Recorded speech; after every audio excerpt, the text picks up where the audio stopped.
Hello and welcome to the MIT STM Systems Thinking webinar series. My name is Lois Slavin. I'm STM's Communications Director, and I will be your host for today. STM stands for System Design and Management, which is MIT's master's program for mid-career professionals, offered jointly by the MIT Sloan School of Management and the MIT School of Engineering. STM provides an education that focuses on integrating the technical, business, and socio-political components of complex challenges by using systems thinking. Graduates earn an MS in Engineering and Management from MIT.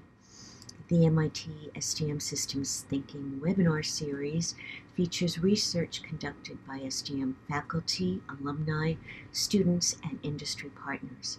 This series is designed to disseminate information on how to apply systems thinking to address complex challenges in virtually any domain. Recordings from prior STM webinars can be accessed and viewed on demand at stm.mit.edu. For today's webinar, you will be sent a link to the slides and recording in about 1 week, along with the speaker's contact info. Today's webinar is being presented by STM alumnus Oluwasoga Oni, who is CEO and founder of MDAS.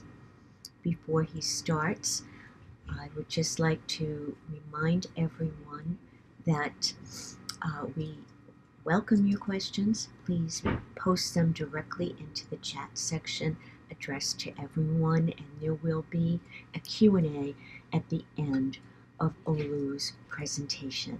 And now, here's Olu. Thank you, Lois. I just want to thank the SDM program for the invitation to share my work. This work will definitely be impossible without my education at SDM. And also, I would also like to acknowledge Joost Balsen, whose class Developmental Ventures gave a lot of focus to this idea while I was at MIT. So we would start right away. The agenda for today would be I would do a brief discussion about the healthcare in Africa and explore the challenges with medical devices and the various approaches that people are taking to currently solving it. And then I will tell you about how we at MDAS we used idealized design framework to come up with our own approach to it, and talk a little bit about our pilots, some of the insights we gained, and then I will take a few questions. And so, yeah, Africa, as you know, is a huge continent. It has a population of about 1 billion, 12% of the world population, but unfortunately it carries 71% of the global communicable disease burden. Despite the Abuja Accords, where African nations pledged to spend about 15% of their GDP on healthcare, in reality, though, most nations spend around 5% or less of their GDP on healthcare. So as a result, their public spending on healthcare is about 20, private spending, mostly out-of-pocket spending, and foreign aid makes up difference for it.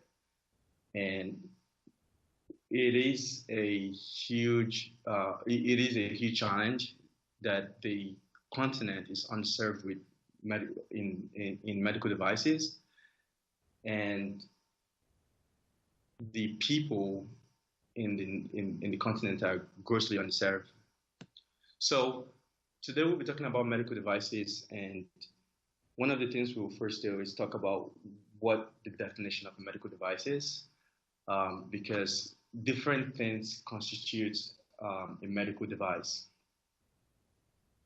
So according to the WHO, a medical device is anything, instrument, apparatus, machine that can be used to prevent, to diagnose, or to measure, detect, restore the structure or function of the body for some health purpose. And thanks to Grace Kane's work for our thesis, she kind of broke it down a little bit. So we have the consumables, which are like syringes, bandages, catheters, and these are cheap, easy to use, disposable. Then you have the furniture and accessories, which can consist of your chairs, surgical lights, the bed, and this is usually medium cost, easy to use, easy to repair things. And going a little bit further, you have the medium complexity devices such as the pulse oximeter, the fetal Dopplers, thermometers, and these are mostly always battery operated. They're easy to use too, and they're not very expensive. And our focus at MDAS is actually the final category, which is the complex long-lived devices. They're usually expensive, need specialized training to use them, and they're not exactly easy to repair, and sometimes even the knowledge to repair it is proprietary. So the example of this can be like an X-ray machine, an ultrasound, a CT, MRI, and the gap with the complex long-lived devices are definitely the greatest in Africa.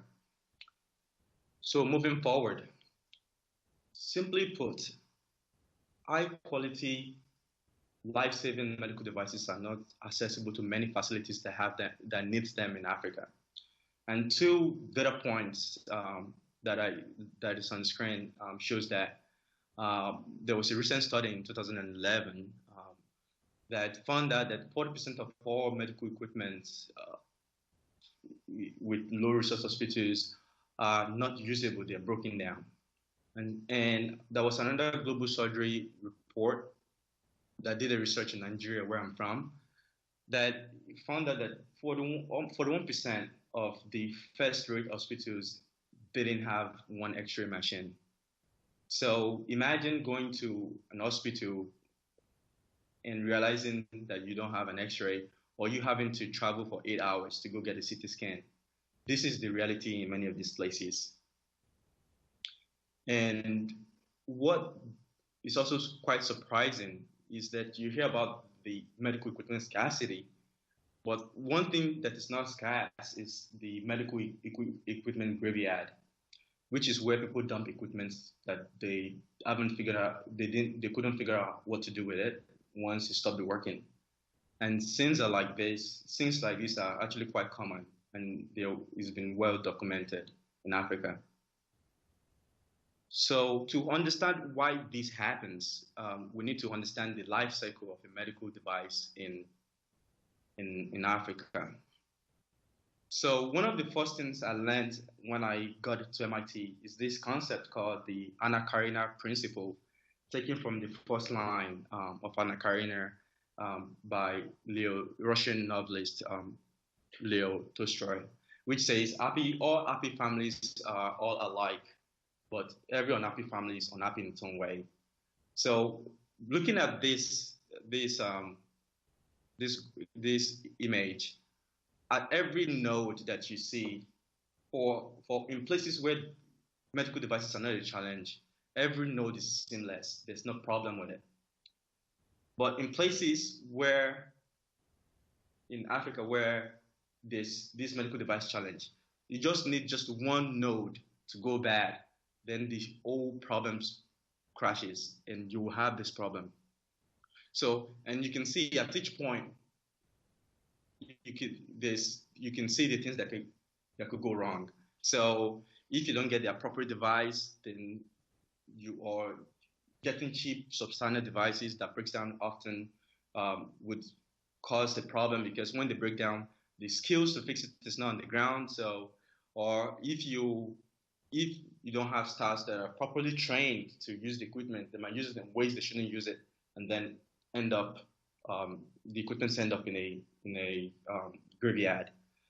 So what we took from this was, or what during our market research, we tried to find out what was the primary drivers for what was the primary factors driving this unavailability of medical equipment or the scarcity of high quality medical equipment in Africa.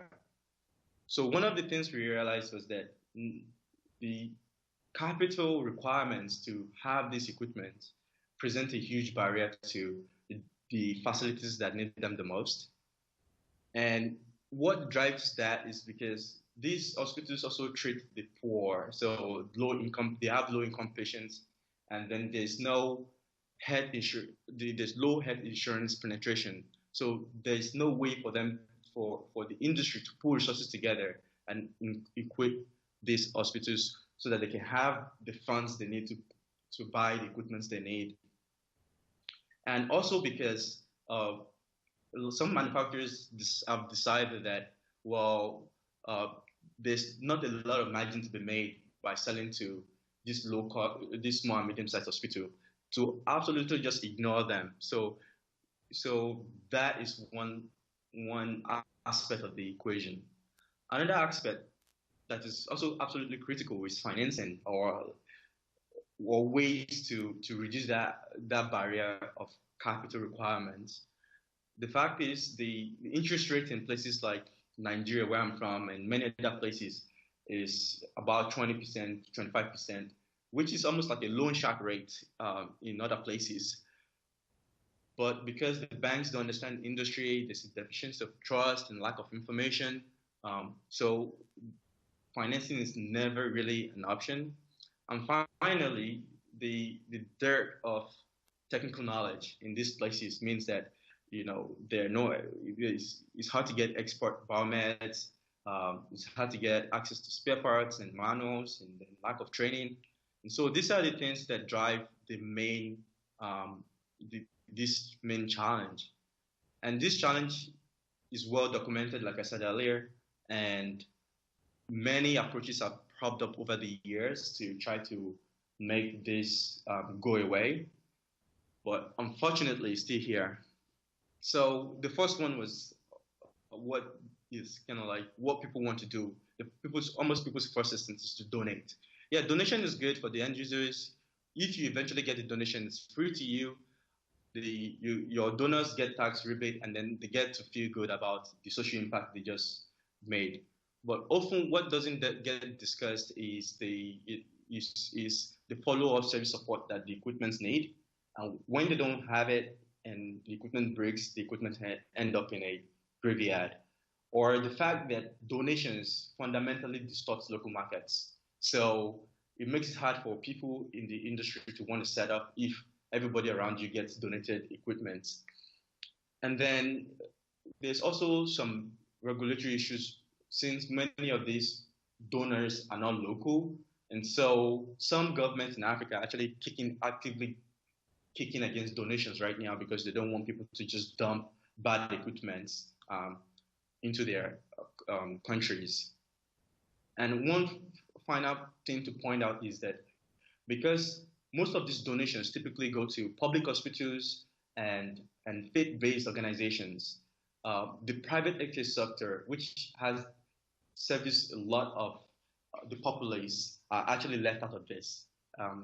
So, for example, in Nigeria, 60% of the care is provided by the private sector, but unfortunately, most of the interventions that usually happen in the public sector and hospitals that are faith-based. So another approach is by subsidizing high-quality equipment that are subsidized. I know Gradient Health, which an organization which I love and respect, are an example of this. They were found because they saw the challenge firsthand in Africa and built a tank of an anesthesia machine that can work with or without power, has a lot of redundancy built into it. But doing this is expensive. And so most hospitals that they sell to can definitely afford the cost of that equipment, but their donors subsidize their operations so that they can put these equipments in places that it needs to to be. And one thing that they also do is that they provide, they try to work with local partners to provide like a service support component to it. The downside of their approach, in my own opinion, is that Subsidize, for every equipment you need to do this for, you need to get someone willing to pony up the money for you to subsidize it. So this model doesn't scale across devices, and even with the subsidies, many of this equipment is still quite pricey for some of these hospitals. Then another approach is when mid-income hospitals just realize that they don't have anybody local that can serve their needs. And if they have connections abroad or outside the country, they can reach out to those connections to help them source equipment on the secondary market in places like the US or EU. And what happens is that they get the equipment at the retail prices of those countries on the secondary market. But the downside or the drawback here is that, number one, there's no service support component to it. Many of these people are not equipped to deal with the shipping and logistic challenge that come with it. And things do break during shipping. And so if things break during shipping, it becomes a case of you said, I said. And because many of these people they contact are not willing to provide warranties for something going to Africa. And some of the approaches that have been taken by US-based and OEMs such as GE is actually to come up with new product development, to come up with stuff, equipment that is cheaper, is redesigned in a way that it can be cheaper, or they stripped out some of the features to serve low-income hospitals. So occasionally, you have the occasional sources where you can reverse engineer something to be better, and then even bring that devices back to your own country. But stories like that are fewer and far in between. And these long developmental times don't guarantee success. Many of these projects never scale, and the resources needed to redesign every piece of equipment that is needed in Africa also will be a lot. And so this model doesn't scale across equipment as much. And one thing we also saw in the field from our market research is that some hospitals just flat out just want something their peers have elsewhere. They want the full feature equipment. They don't want any stripped down features. So the final approach that we've seen, particularly in Africa, is low-cost devices from manufacturers, low-cost manufacturers, usually based in Southeast Asia. So there's a lot of them. The drawbacks are that they have a reputation of breaking down easily. There's usually no service support available in country, and sometimes there's a poor product fit, or they have like non-standardized part that's hard to find in the local market. So yeah, so what we did was we came up with 5 factors that aids scalability of a model. That if you want your business model to be scalable, these 5 factors have to work hand in hand. And what we found out from that is that there's a huge gap with financing in Africa, understandably, and that why the more scalable a model is, the more expensive it becomes. The equipment becomes, at least that's what we saw. And the challenge was that how can we come up with a model that can be scalable and the cost of the equipment is not as high? Can we find an equilibrium between business model scalability and the cost of equipment? Because that is the number one priority for the doctors that buy this. So this is where the idealized design framework comes into play. It was invented at Bell Labs back in the 70s, I think, but it was popularized by Professor Russell Akov from MIT in ops research and organizational design. And what the thesis of this is to try to imagine that the system we're trying to build was erased overnight. Like the current system we have was the current system we had was literally erased overnight. That we have a new Africa has some of the same challenges, but we have the opportunity to redesign a healthcare system, medical device marketplace that works in Africa. And there's only two restrictions.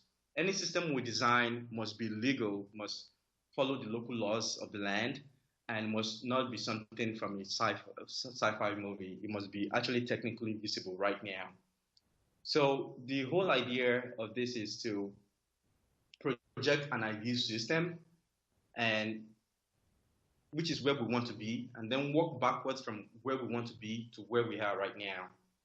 And he illustrates, Russell Hiccup illustrates by saying something like, if you want to solve a maze, like the one we see on the screen, it's easier to go from the hand, so from the middle out, instead from going from the outside in. And so he came up with this concept called interactive planning, which is how you plan in an idealized way. So some of the approaches we've seen earlier, like the donation, that approach is what I would call reactive, in that it looks to the past it says that this is what worked in the past and this is what we're gonna do. And some approaches such as the frugal innovation and even Subsidize says, let's work towards a time or a goal in the future where we can build something cheap enough for these low-income hospitals to afford. But what interactive planning thinks about is that, what is the ideal system we can have ever, and then come up with an image for that, come up with that system, and then see if we can approximate that system with everything we have that currently exists. And another type of planning that I also see a lot of OEMs do is inactive planning, which is do nothing. That, well, if these low-income hospitals can afford it at some future point, good luck with that. If not, we would focus on our high-margin markets. So I included a video of Professor Ikov talking in better details about this. I think he can explain it a lot better. And I think this concept is actually very applicable, not just to almost any kind of problem. That is better to, solve the problem backwards than going forward with it. So idealized design has two stages: the idealization phase and the realization phase. And this is also like an iterative process. So the first step is formulating the mass and ends planning, which I will show you shortly. And what I want to do pretty much is just take you through each step as we walk through. So I want you to follow me on a journey where I explain how we navigate each of these processes together. So the first thing we did was formulating the mess, trying to take stock of the current system or what exists right now. So we did that by interviewing a lot of the stakeholders and coming up with a stakeholder value map, and then try to find out what is priority for each and every one of the stakeholders. In this stakeholder analysis, one key stakeholder is missing, which is the banks. And that's because the banks don't really learn there's little or no medical device financing that happens in Nigeria right now. The few ones that we know about are mostly like for there's a nonprofit that's working to make this available, but by and large, they're not really a factor. And then one other thing to note from this is that the road to the junkyard is a one-way street. So it's like, the equipment's come in, flow into the hospital, and then just literally ends up in the junkyard. And that's something we're trying to change. So we came up with the top two priorities for each and every one of the stakeholders. So for the OEMs is profits, obviously, and navigating government bureaucracy and regulations. For the government is the political support and the outcome of their citizens. For the local distributors, it's obviously profits and the logistics of getting their goods from one hand to the other. For the doctors, the price is by far the highest thing they care about, and then the service support component that comes with it, with each equipment. For the banks, it's profit and risk, and for biomedical engineers, they need access to the technical resources and the training they need to do their jobs. One thing we saw from our market research was that because many of the hospitals in the private healthcare sector are small and medium-sized hospitals, and so the profit margins there for the distributors are not high, or for the OEMs. So we've seen that most of them just focus on government tenders, which are quite significant in size, and tenders for NGOs like the Gates Foundation and the DFID. It's a huge scramble for those kind of tenders locally. So after we took stock of the system, the next thing we did was try to design our ideal system. What if we could have an ideal marketplace in Africa that solved some of the biggest problems with regards to medical devices? How can we do it? What would this ideal system look like? So we decided that it was going to have local presence everywhere, unlimited access to inventory, and can easily supply spare parts when needed. That this marketplace will also deliver financing straight to the hospitals, because one of the challenges was that the banks didn't really understand the hospital. So cutting the banks out of the deal and just offering financing directly to the hospital would kind of solve the problem.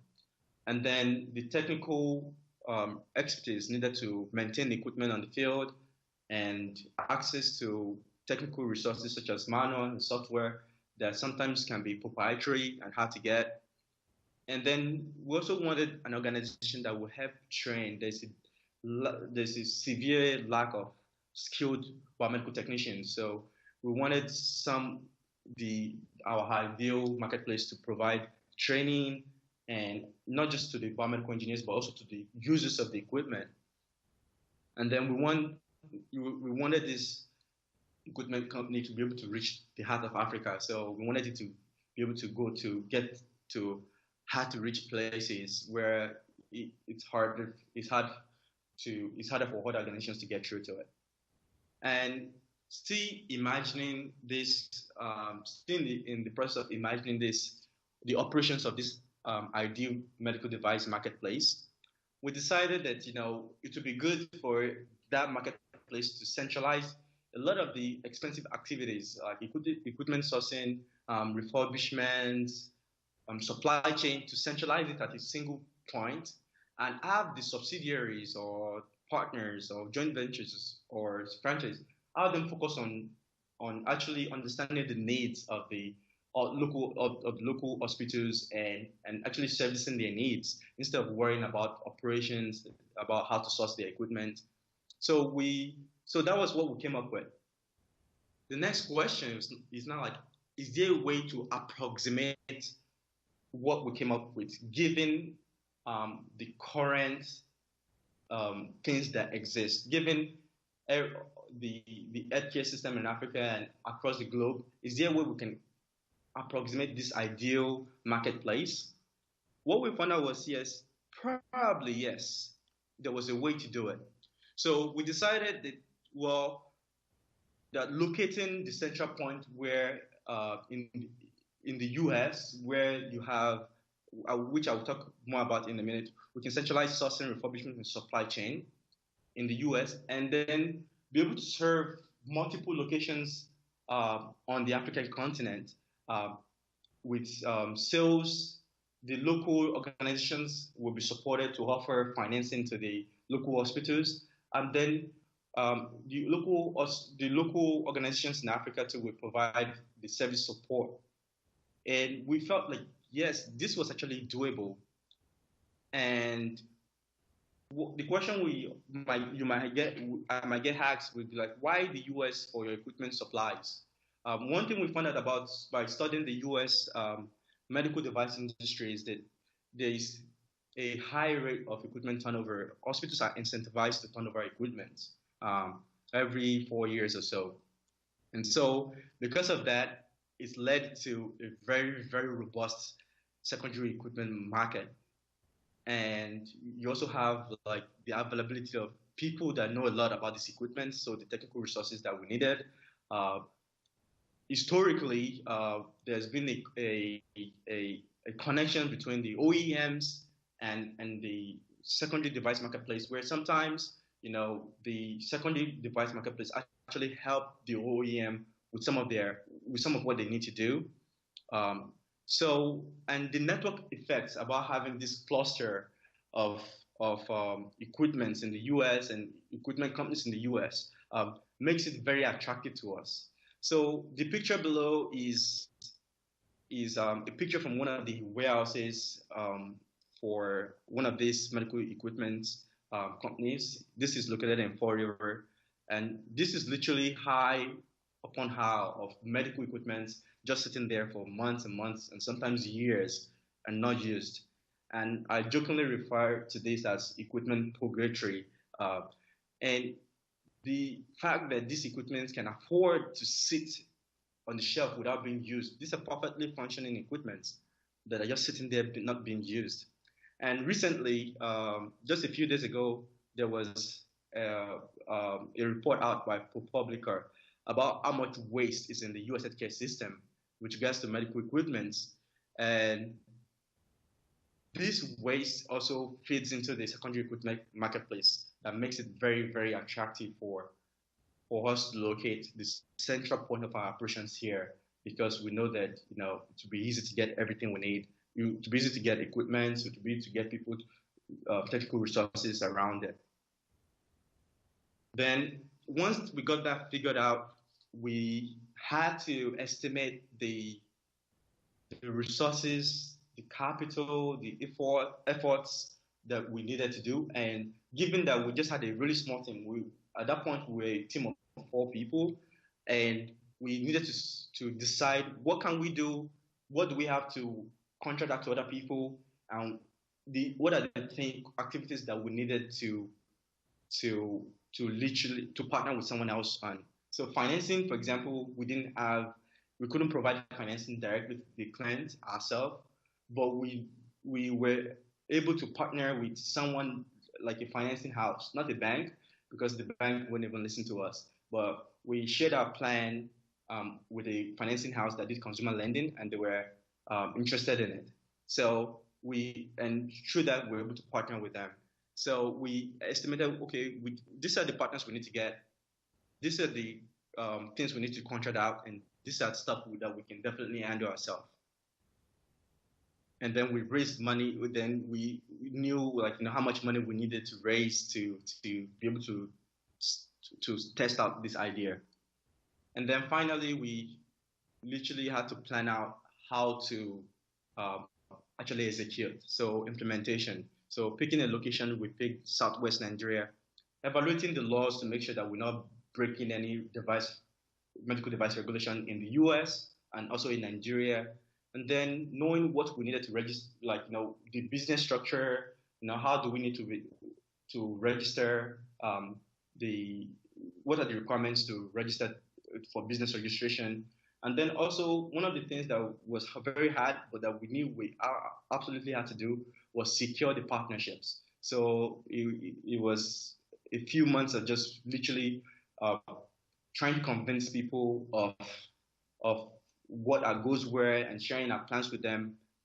And finally, we chose the equipment that we wanted to start out with. We decided basic radiology, life support equipment, and patient monitoring equipment. And then we chose the pilot hospitals.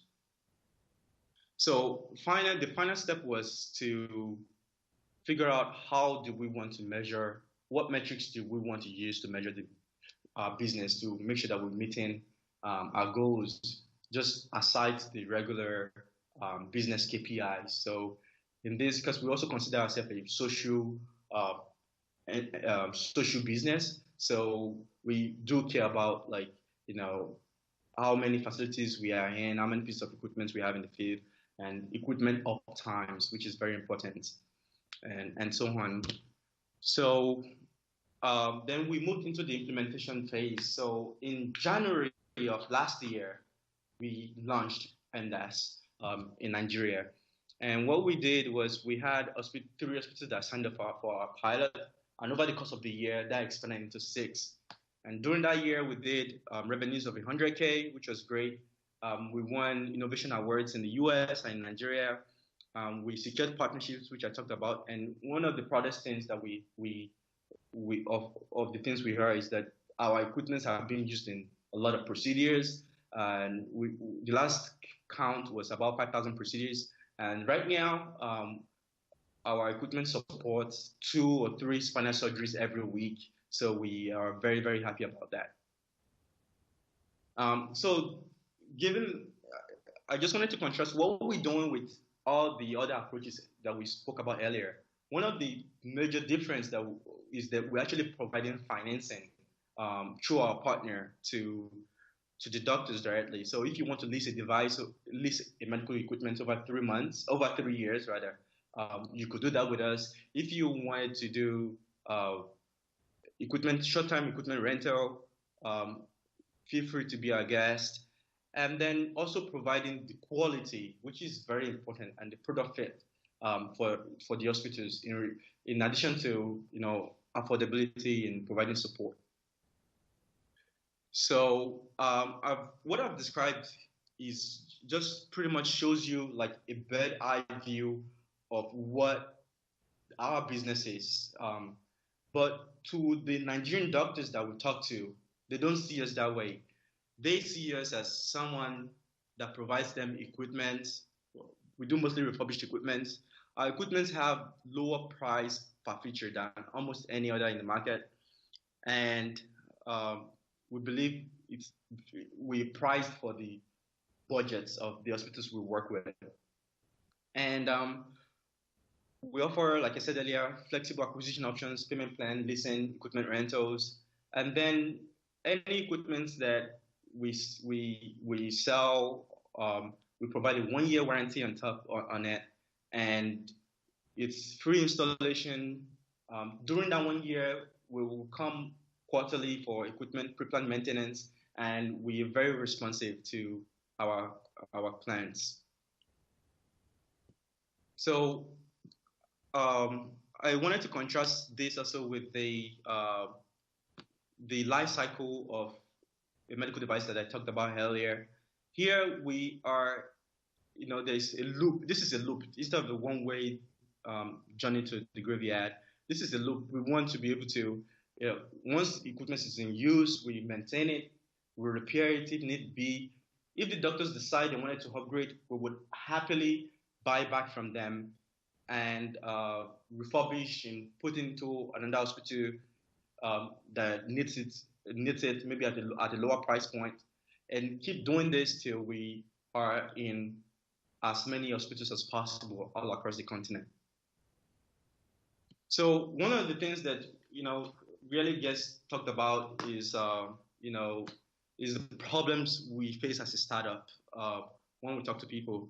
But the startup life is not easy. In starting a business in Nigeria in 2016 was almost the same thing as starting a business in 1930 during the Great Depression in the US.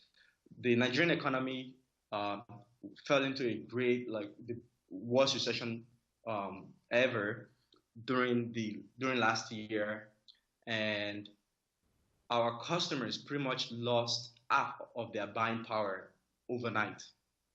And so that definitely slowed our progress, because now they needed twice the amount of money to buy the same equipment they could afford just a few months ago.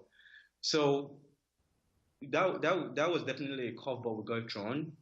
But the way we resolved it was that we went back to our suppliers and talked to them about our goals and renegotiated some of the deals we actually signed earlier. And that's why that goes to my second point that relationship matters. We didn't pitch to them like just strictly business. We pitched to them that we wanted to form a relationship with them. And so we were able to work out a solution where they were able to even reduce our cost lower so that we can pass some of these savings back to the doctors we work with. And that's the reason why we stay in business right now. And aside that, one of the things we also found that it's access to technical resources are very important. And sometimes some of this information is proprietary, but being part of a network cluster of medical equipment businesses definitely help because some of these businesses share resources within each other. And so you can get some help. You can call someone that can help you troubleshoot some issues you're having. So that's great. And also the final insight that we gained was that when we started, we prioritized speed over process because we just wanted to test our idea. This was a pilot after all. But now some of the shortcuts we took is coming back to, to haunt us right now. So now we're trying as much as possible to standardize each and every one of our process, like our inventory management, building an app to monitor each equipment in the field. So these are some of the things we're doing right now. And so the next step for us is to transition from pilot operations to full operations. And for that, we need more money. We've raised a little bit of money earlier, but we need to raise more money to actually build out our vision for this ideal marketplace. And also, one of the pieces of the equation that we still currently struggle with is actually training biomedics in Nigeria. Right, currently, our biomedical device services are kind of contracted out because it's just so difficult to get expert biomeds. So if you find one, you want to hold on to it. So, but we hope that we would be able to train.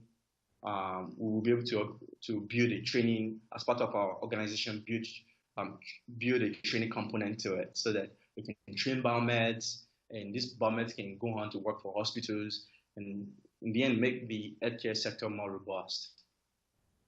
So, so I think that's pretty much the end of the presentation. I would want to give special thanks to my team members, Joe McCord, Okoyemi, and Genevieve, without which none of this would be possible. We've been working on this for a year and a half now, and this has been, it's been a pleasure working with them. And then I also want to thank Grace Kane. She's an MIT alum also. She did wonderful research into medical devices in Africa. And so I just want to thank her. And my email is on the screen. Please feel free to stay in touch. I'm very responsive. And if you want to see what we're talking about, please go on our website, check it out. And if you have any comments, let me know. Thank you so much. And if you have any questions. Thank you very much. And folks, just a reminder, if you have any questions for Olu, please enter them into the chat section. And we'll give folks a few minutes to do that. And in the meantime, I will plug our next webinar, which is going to be given by Ron Pepin. Ron is one of the graduates of the first SDM classes about 20 years ago.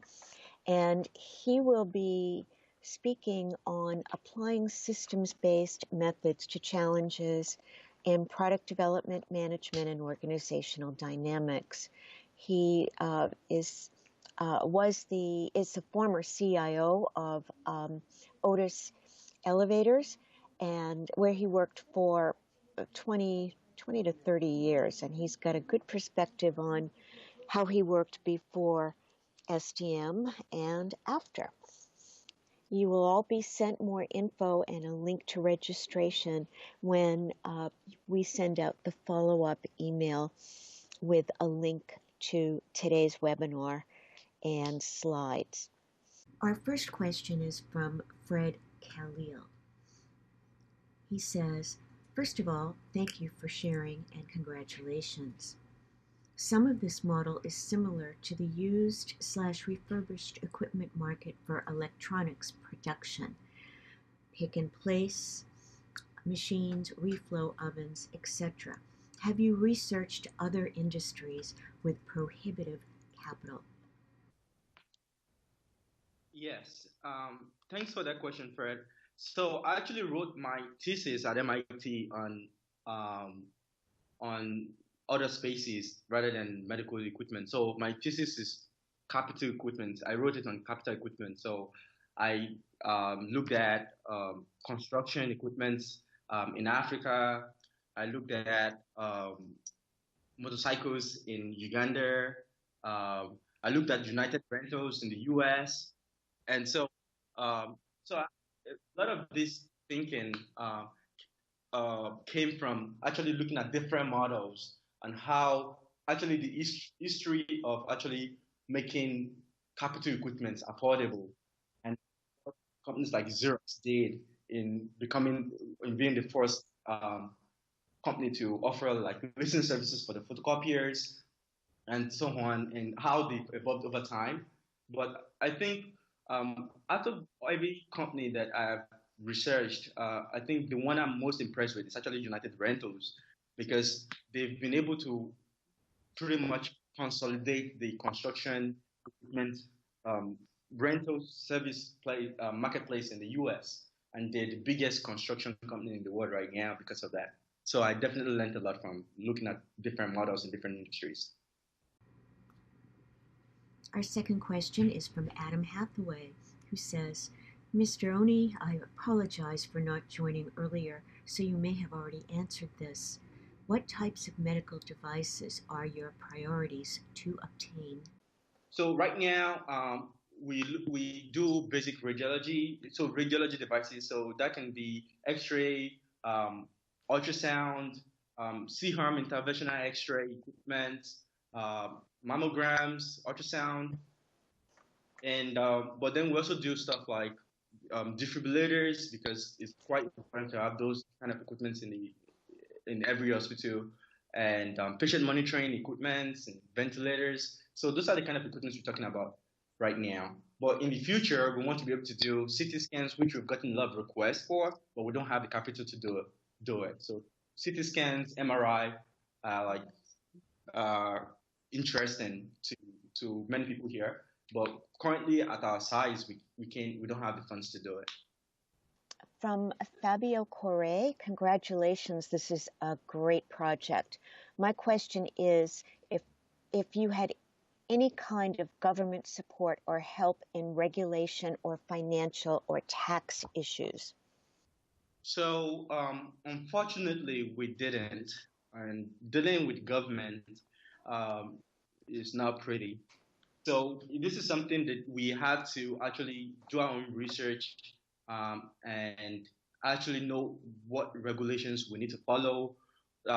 Sometimes we're double regulated by different organizations who don't talk to each other, and it's a convoluted situation.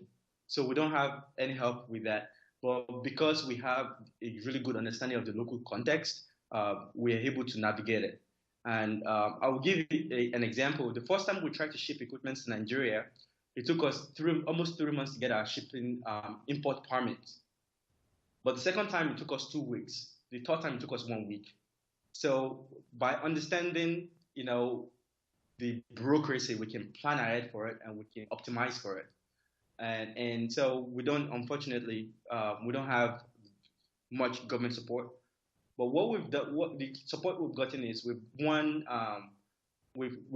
a couple of grant awards. So that's helped us on the funding side, and we're also part of different networks of entrepreneurs, which kind of like provide business advice, consulting services and whatnot to us. So that's great. The next question is from Miss Madeline, who asks, what are the key differences between your ideal market model and the U.S. refurbished market?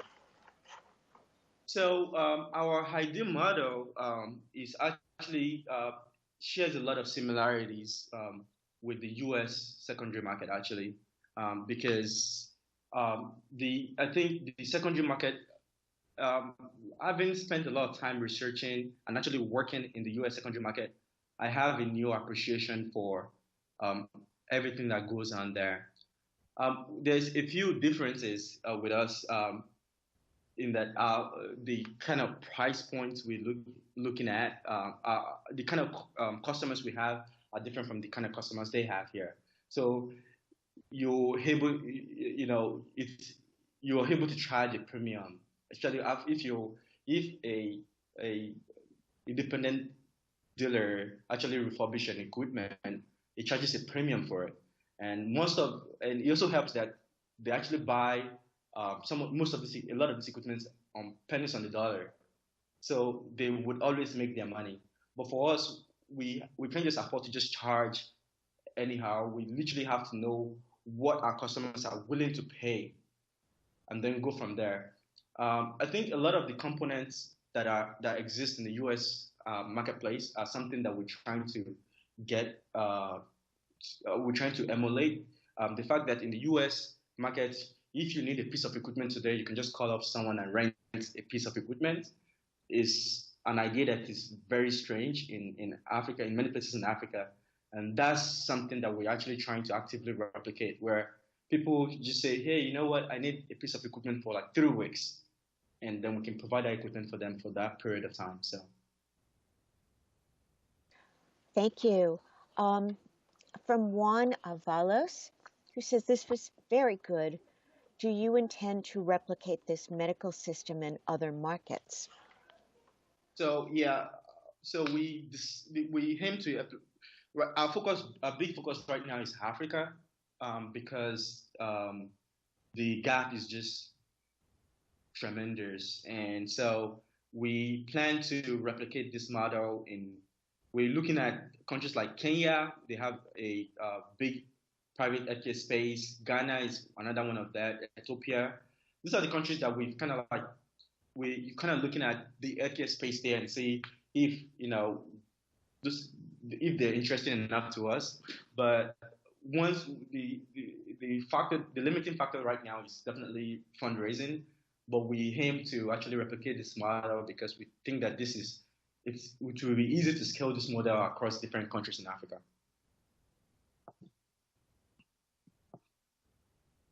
And from Manan03, great work and presentation. Do you see this scaling to a double-sided platform attracting service providers, device suppliers, etc., so that you can scale broadly? Yes. So, like I said earlier, for some of the smaller companies developing frugal innovations for Africa, when they're done developing this amazing product, the next challenge they usually face is, how do you get this product from the factories to the hands of the doctors that need it the most? And most of them usually at that point realize that they needed a huge supply chain that they can't afford to have. And at that point, most of them just kind of give up.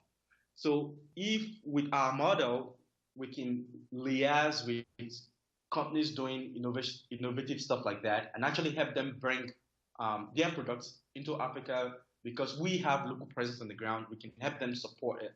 And it's going to be, with this kind of supply chain we're building into Africa, it's going to be easy for it to be cheaper and easier for them to partner with us to bring their device to Africa rather than try to do it themselves. So that's something we actively exploring right now. And another part is sometimes another thing we've seen is some wealthy hospitals sometimes buys more equipment that they need. And so most of the time, this equipment just sit somewhere. So we're trying to approach some of the wealthier hospitals in urban centers and say, hey, do you have a piece of equipment you'd like to get rid of? We can help you put this in the hands of someone that needs it better than you do right now. And that's something we've seen that currently we have a client that we actively helping sell some of their Excel equipment. So that's something that we're definitely working towards in the future. But before we can get there, there's the structure, the foundation has to be there. And that's what we're working on right now. The foundation to be able to have a platform is what we're developing right now. Wonderful. Any last questions, anyone? Please type them into the chat. Okay, doesn't look like there's any more questions. Olu, I really want to thank you. This is a very important topic for Africa, for the rest of the world, and you are invited back anytime to give us an update. Thank you to the audience for your participation and the great questions. And as I mentioned earlier, you will be sent a link to the recording and the slides later this week, as well as info on the next MIT SDM Systems Thinking webinar. Have a great rest of the day or evening, folks, and thanks for attending.